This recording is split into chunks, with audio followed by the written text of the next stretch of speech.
Roadz 2, we're in the building. Alias, Dexplicit, Danny Wade and Target, Ruff, Sqwad, Statik, Chunky Bizzle in the place. What's going on? We're gonna run through the equipment and stuff to see it in. Alright, we've got here the Mackie desk, essential piece of equipment, this desk. Over here we've got the Supernova 2, it's a bit of an old school equipment, all the old school producers used to use that. Got Akai S3200, using that, I don't really use that much though anymore, sort of thing. I've got EMU as well, 5000, but that's not it. Got the G4 Mac. G4 EMAX. Yeah. G4 EMAX, IMAX. Anything, man. computer obviously with sound modules and other various bits like that, man. I've got live instruments as well, you get me. I've got the Hohner harmonica, Pro Meta 12, which is big, you get me, you hear it in my new tunes. I've got the Fender Telecaster, big boy tunes, the American version, you hear it in my tunes. MPC, that's the main thing at the moment, but I've got a PC, I'm not really a Mac person. Just a Dell PC, you know what? I can't remember what the specs is, someone built it though. It's better to build your own PC because you can get it cheaper because you're just really paying for the parts and stuff like. Hard drive, external hard drive, so wherever you go, no matter what PC you work on, you can always like work on your, it's like you're working on your own PC wherever you go basically. You save everything to your hard drive and it's like a backup as well. Mixer, there's a quick 12 channel mixer. That's all we need really because we just plug it in the PC and that's about it. But we bought this, it's easier to work with two screens I find because you can have like the mixer on one thing and the playlist on the other screen or something. Cubase all the way. Cubase, yeah. Can't get with the Logic. Can't get with the Logic. I think Logic's just a hype thing, man. It's good for like audio and stuff, but for actually making my instrumentals, it's got to be Cubase. Really. There's a lot of programs that do the same thing, so it's down to people's preference. But me, I just like mixing hard with the soft. I think the balance is nice. Right. So I use programs. Cubase, I think, is a soft program. Everything's soft in there. Nice melodies, nice instruments. And then Fruit Loops, everything's raw. So it's just balancing the hard and the soft. We use Logic. It's strictly Logic. Last year I was using Fruit Loops, innit? Like straight Fruit Loops. Now like bought more equipment and that, started to use Logic. Go Rapper's house, Cubase, get me. But it's the main Logic now. Like. Before we were saying on other DVD, we used to say, yeah, it's all about Cubase, etc., but now it's a Logic thing, you get me? Cubase, Logic, Proteus, Planet Fat. I used to use Cubase Reason all the time, every day and that to make my stuff, but then it started to sound the same. People used to say that to me, but then bought MPC, blood, and that was my life was so much easier. Garage is always at like 140. 140, yeah? Yeah, sometimes for singers I might go to 138, but normally 140. Depends what type of music we want to make, innit? But usually, see, you know what's going on now? You see Rapper here, he's making garage tunes that are meant to be 140 at 280 to make it more skippier. Like, it sounds mad, but if you put a tune at like 280 BPM here, and you make it like normal kicks, normal hi-hats, normal snare at a garage tempo, it comes at the same, a bit more skippy, a bit more jump in it. Like, you might make a tune that's meant to be 90, doubles it, like basically everything that's meant to be the right tempo, doubles it, so it's just a bit more skippy, a bit more quick, you get me? Like this one here, what's this like? This one's got 180, that's drum and bass speed, innit? But it's a rap tempo. Get me? Like, it's a drum and bass speed, but it's a rap tempo, it's all mad. I make my music at like 140 BPM, which I feel is like the standard sort of like tempo for grime. It's between 138 and 140, I think. But some people make it at 145, but I mean, any tempo works, innit, really? Well, usually I'll start with the beats. If I'm doing, I've got 3 different styles. I've got the Congo style, the boom, get, boom, get. I've got that style. I've got the other style, the horns, like the charge kind of dun, dun, dun. Then I've got like the slow jam kind of style, where I've got like some slow synthesizers. But I always start with the beat first. I do the bass line last probably. I try and find out some kind of a riff. Then from the riff, I maybe use some of the other sounds and stuff. Then like I'll do the bass line. And then does a little 8-bar intro. And after the intro, I'll just do a chorus, little 8-bar chorus thing. 16 straight, jump straight into the 16, that's your verse. And I'll just keep on doing that, repeat that 4 times, maybe cut up a little couple of things, chop up something, you get what I'm saying? Me, usually when I'm making tunes, I like to start with the drum beats first, like try and get like a good kick, good snare. For the Alias, like you'll notice the sound, I use like the same kind of kick and snare kind of thing. I've got my drums and I just use that sort of thing. I've got them set up and mixed already on the desk sort of thing, and maybe I might throw in a different snare here and there on different tunes sort of things just to change up so that it doesn't sound too much alike sort of thing. But I try to get a good drum pattern going, drum loop, because that's the thing what moves you. People dance to the drum loop sort of thing. And I get a good bass line under it, good bass line riff sort of thing, and just build it from there. Add little sounds here and there. But I try, when I do my tunes, I try not to put too much in it because I find that simple is the most effective. The basic structure is start usually with the beat, the kick and the snare, and then fill in the beats and percussion and whatnot. Then melodies or whatever you're putting on it, samples, whatever it is from there, and then just build it up from there. But there ain't really a set type of tune or a set way we have to make the tune. Normally, not every time, but normally I start off like drum patterns first, and I don't really finish on the drum pattern until you could just play the drum pattern by itself, and you can feel some energy from just the drum pattern by itself. Then I add things to the drum pattern. So really, you'll find like in my tracks, one of the main things in the track is the drum pattern. Alright, same. Once like you've put your melodies and bass lines down, what's next? What comes next after that? Next, any sound effects or tricks, tricks, anything. If I haven't done a bass line, I'll do the bass line next. Any sound effects, tricks. I might go back into the drum pattern and do like another arrangement of with the same instruments, just for a different part of the tune, and just the arrangement of the song. I mainly start with melodies, innit? Like I used to start with drum kits, yeah, but I don't know. Sometimes I need Sometimes I need a melody, yeah, to get like things going, innit? Like to get things going, like, and then like, a drum beat will just come to my head after I do the melody. Like. Say if you're gonna sample, if you're gonna sample, then obviously, like, say you get a sample that's a melody, then you're gonna have to work around it, innit? So you're gonna get the sample first, lay it on the PC, the Mac, whatever, innit? And then start building the drum beat around it, innit? But if you're gonna just make a beat and then add a sample after, anyway that's comfortable to you, innit? Like us three use the same way, really, like melody first, then beat around it, innit? Because it's more kicking when you do it that way. That's what we think, innit? I love using samples, it's the life, but the only bad thing is you can't get them cleared like a lot of the time unless you're someone in it. So if you remember, if I'm making these sample tunes and like, it's all good me making them, but I can't really get them cleared as like yet, you know what I'm saying? Yeah. So what I have to do now is make people vocal and let's keep on making samples. There's so much tunes. So what do you consider a good sample then? Everyone says they love old school. I do love old school, but I like 70s. Like I see them people like Alexander O'Neill, yeah, listen, go and download Alexander O'Neill, his album, you will know how he's going on. Dion Warwick and people like that, like they're inspirational, you get me?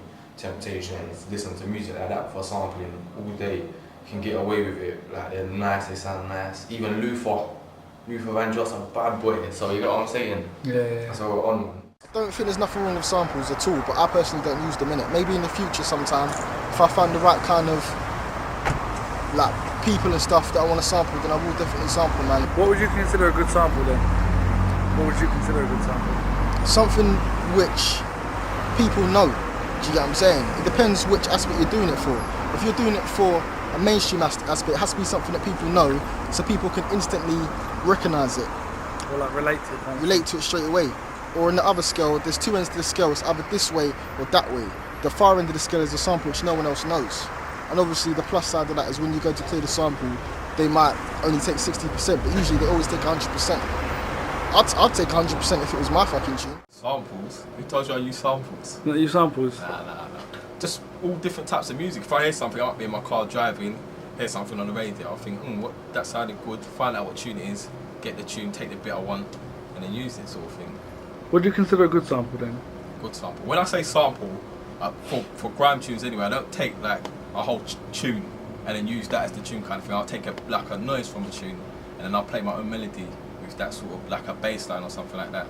I'll take that and put it in a tune and just chop it up and do whatever I want to do with it kind of thing.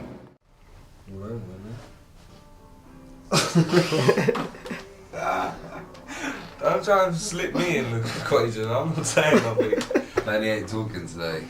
No words today. I've just worked out what this is, by the way. It's one of them.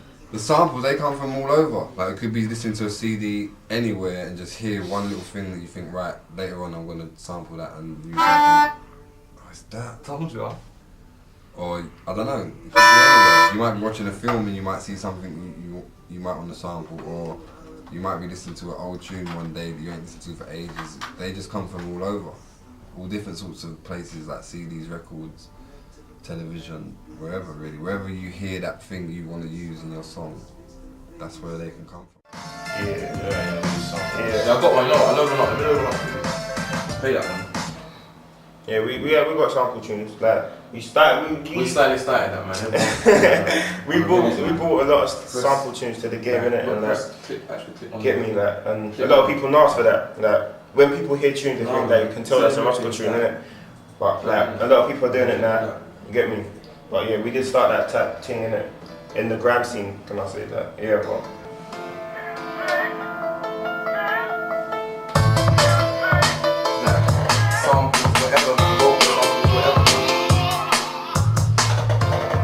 Well, what would you consider a good sample for you then? A good sample? Yeah. Anything that you like, man. It could be anything. It could be a vocal, it could be a kick, it could be a snare. Sometimes we sample kick, snares, anything, man. Anything that you like. What I'm trying to do, I sample myself now as well, you get me? I sample myself, like, on my mic at home, I make tune, then I use my own voice as a sample. I do that as well. Like speaking to the mic. To the mic, make little sounds. Like bare noises, like stuff like that, like beatboxes, stuff like that. But it ain't just all about samples. We do make tunes about samples, like plenty of tunes like it's made without samples. And get me? That's big same way. Get me? So people can't just say that our tunes are samples, innit? Because we made plenty of tunes, we changed no samples, just straight up raw on the keyboard buttons, everything, just doing it by myself, innit?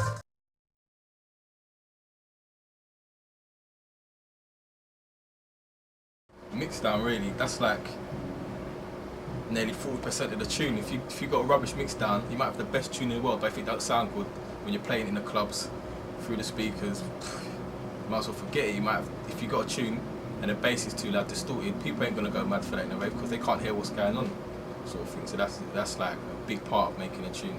Good mixdown is a tune where you can hear every single sound clearly. So you can listen out for the hi-hats, I can hear the hi-hats. Listen out for the snare drum, I can hear the snare drum. Hear the kick drum's effective as well. You can feel it proper, but it's not overpowering anything else sort of thing. Every sound's got its own little space. I think of it, a mixdown as like a picture. You have to paint a picture and everything has to have its own little spot and has to come together to make a nice painting sort of thing.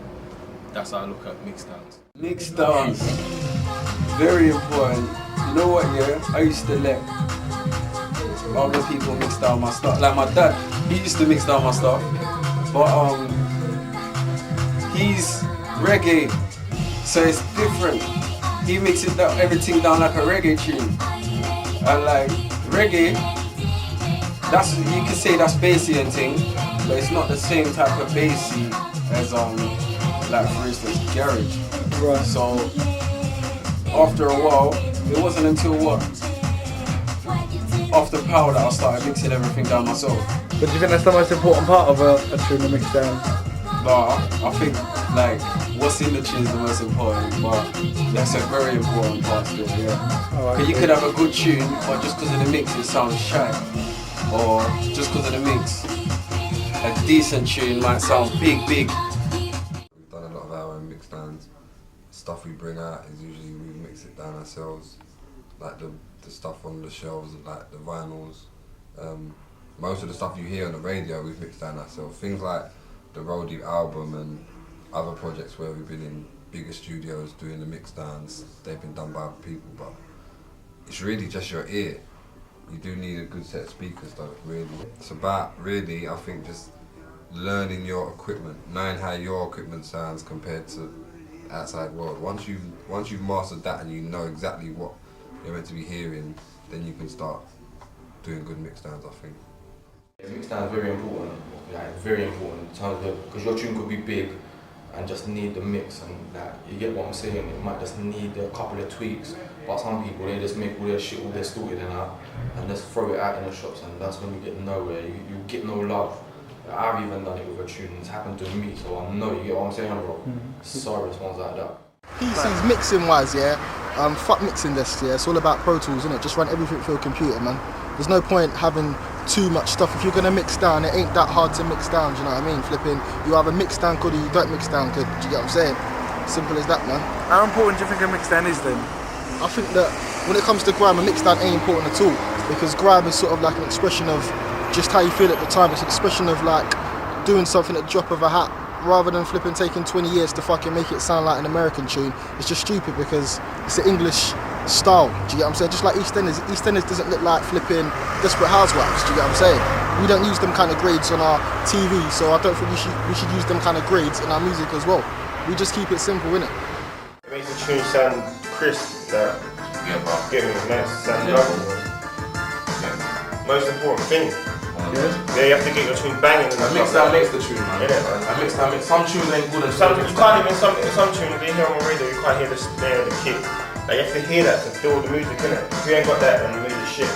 Like, and the rave is the real test for a mix. Like, if your tune sounds big in the rave, like properly big compared to like other tunes like Americans and like play back to back like R&B tunes, bashment tunes, and you know your mix down's big. Man, anytime Skepta, you've got big mix downs, Jammer, Da Vinci's mix downs are massive, Terror, Wiley, they're all big, man. If you just want to start out, get like Fruity Loops or something like that, or a little Reason package or something like that. Just play about with different sounds, you know what I mean? Try and come up with your own sound though. Don't try and copy anyone else's style. Just do your own little thing, sort of thing. Even if like maybe your friends ain't feeling it at first kind of thing, just still do your little thing, you never know. And as you get better, your sound will get better as well, kind of thing. Just stick at it, sort of thing, because I didn't just bang wake up one day and then I just started making good tunes all of a sudden, sort of thing. It took me years to like get to where I am now, and even now I still think I've got a long way to go to where I think I should be at. Be original, man. Don't try and jack other people's sound and like sample other people's shit, man. Make your own shit.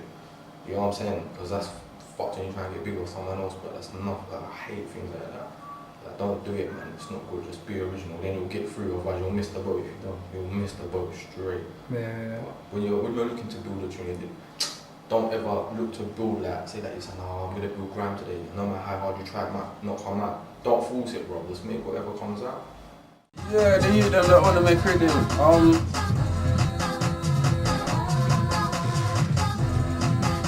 Keep doing your thing. Don't stop. Don't stop. No matter what your brethren then tell you, it don't sound good. But listen to criticisms. You have to listen to criticism. But once you get the criticism, don't think you have to do that. You gotta make up your own mind. Or try it and see if that's the one. If it's not the one, don't do it. But don't give up, man. Do your thing. Try your hardest to not get disheartened when people criticise your music, man. Any criticism is constructive criticism, so just take it forward, man. Stay focused, do what you're doing. Don't worry if people don't like your tunes at first. Well, do worry actually. Worry. Right, Risky Rose 2, Chunky B, Dexplicit, Ruff Sqwad, Statik, Danny, where you target? Alias, Risky Rose 2. Yeah. We out. I can't even play. Let me play that for Risky Roadz.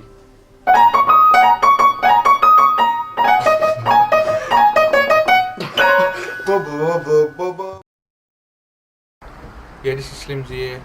This is JTS Cutting Out Studios. We're going to follow you through to the main arena.